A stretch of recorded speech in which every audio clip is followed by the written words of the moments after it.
พี่น้องประชาชนชาวไทยทุกท่านสำนักพระราชวังได้มีประกาศอย่างเป็นทางการว่าสมเด็จพระเจ้าลูกเธอเจ้าฟ้าพัชรกิติยาภานเรนทิราเทพยวดี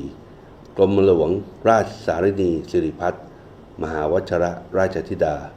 ได้สิ้นพระชนม์แล้ว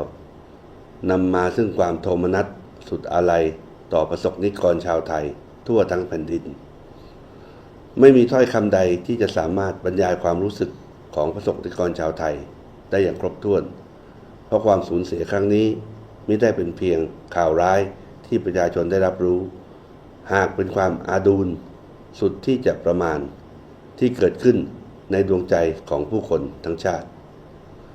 ด้วยสมเด็จพระเจ้าลูกเธอเจ้าฟ้าพัชรกิติยาภา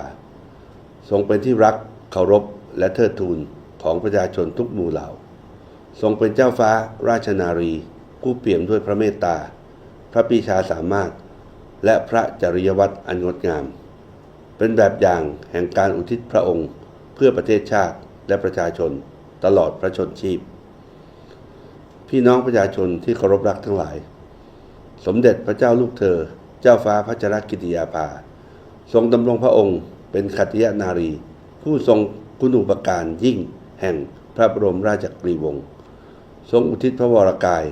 พระสติปัญญาและกำลังพระทัยด้วยพระราชปฏิฐานอันแน่วแน่ในการสร้างสรรค์สังคม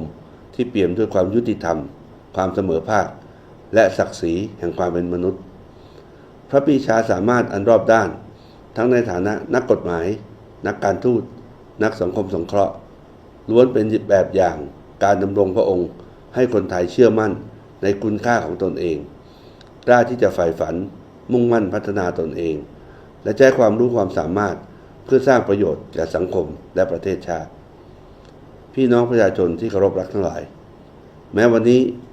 ขัตติยนารีผู้ทรงเป็นความภาคภูมิใจของแผ่นดินไทยได้เสด็จสู่สวรรคาลัยแล้วพระกรุณาธิคุณที่ทรงมีต่อประเทศชาติและประชาชนและพระปณิธานในการสร้างสังคมแห่งความเมตตาความยุติธรรม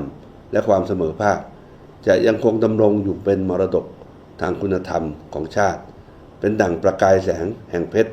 ที่ส่องนำทางแก่คนไทยรุ่นแล้วรุ่นเล่าสืบไปในการนี้กระผมขอเชิญชวนพี่น้องประชาชนชาวไทยทุกคนได้ร่วมกันน้อมรำลึกถึงพระกรุณาธิคุณของสมเด็จพระเจ้าลูกเธอเจ้าฟ้าพัชรกิติยาภานเรนทิราเทพยวดีกรมหลวง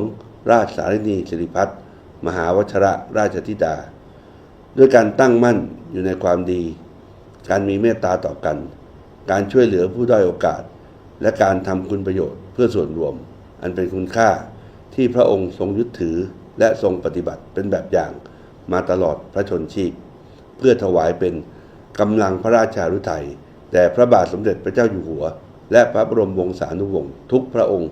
ในห้วงเวลาแห่งความเศร้าโศกนี้กระผมในนามของรัฐบาลข้าราชการและประสบนิกรชาวไทยทั้งในและนอกราชอาณาจักร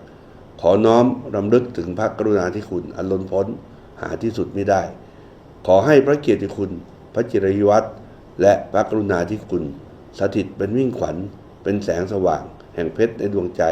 ของปวงชนชาวไทยตราบกาลนิรันดร์